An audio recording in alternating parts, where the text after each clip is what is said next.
Good afternoon, Suidlanders. How are you? We trust that you're well. This is Suidlanders, the week in review for, believe it or not, Friday the 30th of June. We've been absent for a few weeks. I really have been quite ill, and I did something foolish that made the illness much worse and last much longer. My own silly fault. So I haven't been terribly productive. However, in the interim, we've started doing some new things, and so perhaps this is a fitting occasion to do the week in review for this week and for the weeks that we've missed since Friday the 2nd of June. Without further ado, we have learned in the past 4 weeks that the world of statistics released a global snapshot of unemployment in which South Africa came second to, believe it or not, Nigeria. South Africa scored a 32.9% full unemployment rate versus Nigeria's 33.3%. Reported on proudly Heidelberg on the 3rd of June, 7 farm murders in a week across South Africa, including that of Henny Claassen and his wife Annetjie near Oorigstad in Limpopo. She was set alight while alive. By the next day, it was 8 farm murders in 8 days.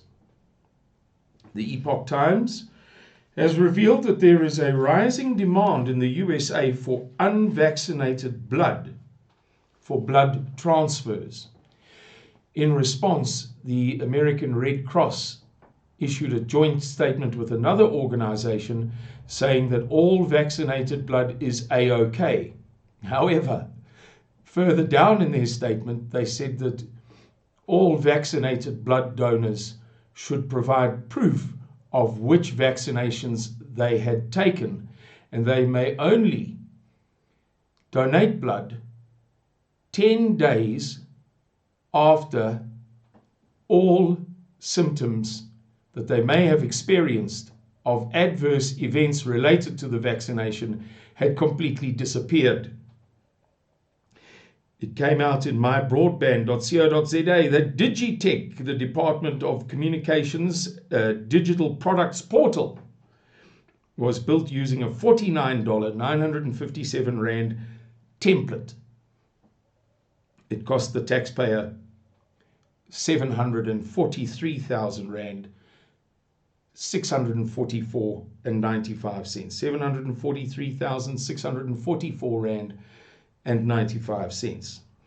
And it was also revealed by the person who exposed the scandal that he'd managed to hack the system because the administrator function, his username was admin and the password was admin.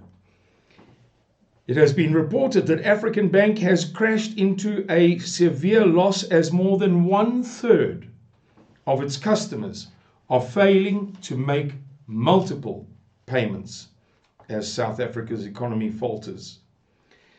In related news, an organization called 8020 has revealed that the demographic segments, 4 key segments measured by income, that comprise 78% of all credit active South Africans and 90%, 92% of all loan value, are spending 70% of their income on debt installments.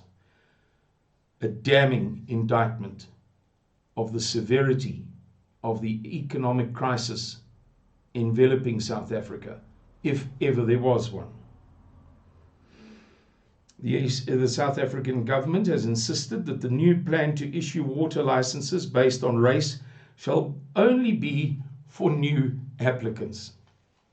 Needless to say, we shan't have to take that seriously. Russia's promised deployment of nuclear weapons to Belarus was completed 2 weeks earlier than the original date of somewhere in the 2nd week of July. In other words, as we end come to the end of June, it appears as if the deployment has been completed. Tucker Carlson exposed the scandal of numerous pedophile networks on Instagram using the Instagram algorithms. And he pointed out that the management of Instagram, which is owned by Facebook or Meta, Mark Zuckerberg, had to have known about it. The reasoning being that Instagram, like all other social media platforms, adjusts its algorithms to suit different patterns of behavior. So they promote and propose things to users, green dresses, for instance, according to every given user's use of the platform. If somebody is ordering many green dresses, so too more green dresses will be promoted to them. Thus, the management and directorship of Instagram had to have known and have to know precisely which users are seeking what pedophilic content, and the algorithms compensating as they do, thus facilitate, they aid and abet more pedophilic content being promoted to those users. So it's a matter of the management knowing about it and implicitly, through their algorithms, sponsoring it. 124 fake doctors have been arrested in South Africa in a recent crackdown. Ace Magashule was kicked out of the African National Congress at long last. On the 13th of June, the South African Parliament passed the catastrophic NHI bill. It has now proceeded to the National Council of Provinces. There is every expectation that it shall be passed, and then, fellow Suidlanders, we shall have socialist and only socialist health in South Africa. On the 15th of June, yet another scandal of sloth, incompetence, and sheer unwillingness to do things properly engulfed the African National Congress when President Ramaphosa visited Ukraine and Russia to resolve their conflict for them.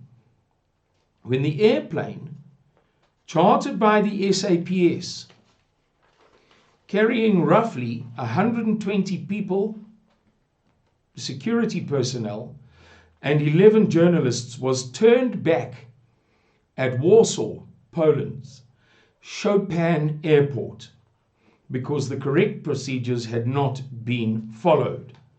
That followed an earlier crisis when Italian authorities confronted the airplanes over not having secured permission to fly over Italy. On the 20th of June, the world was consumed by the Titan submersible's disappearance, carrying one pilot and 4 passengers. All contact was lost when the Titan submersible was on its way to visit the wreck of the Titanic, lying in deep, cold waters in the northwestern Atlantic Ocean. It has subsequently turned out that the Titan submersible has been identified lying about 160 feet in front of the Titanic's bow, and human remains have apparently been identified. Finally, 2 prominent cardiologists have publicly attributed Shane Warne's death in March 2022 to the vaccination that he received for the COVID-19 viral infection. In fact, our final article is on Friday the 23rd of June. The Wagner mercenary group fighting for Russia in Ukraine and led by Yevgeny Prigozhin appeared to mutiny when they turned back from their frontline positions and occupied the city of Rostov and then drove northward to Moscow. The matter was resolved. Yevgeny Prigozhin has been exiled with some of his soldiers to Belarus. However, it turns out that he never ever had more than about 15% of his men's support. At no time was even 15% of the Wagner mercenary group involved in the apparent mutiny. Now, I told you that that was from Friday the 23rd of June. Here we are, Friday the 30th of June, 7 days later. Has there been nothing in between? Well, the Wagner drama consumed most of the world's attention for about 4 or 5 days. It's still being discussed furiously all over the internet.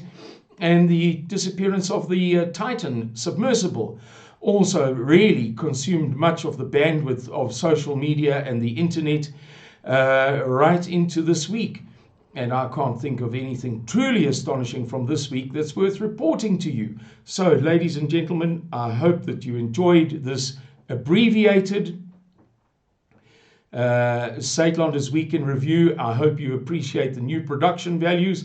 I will try very hard to correct the lighting, but I'm not a lighting expert, and I've spent much of today trying to get the right balance, and sadly I haven't struck it. Nevertheless, we hope you appreciate the efforts.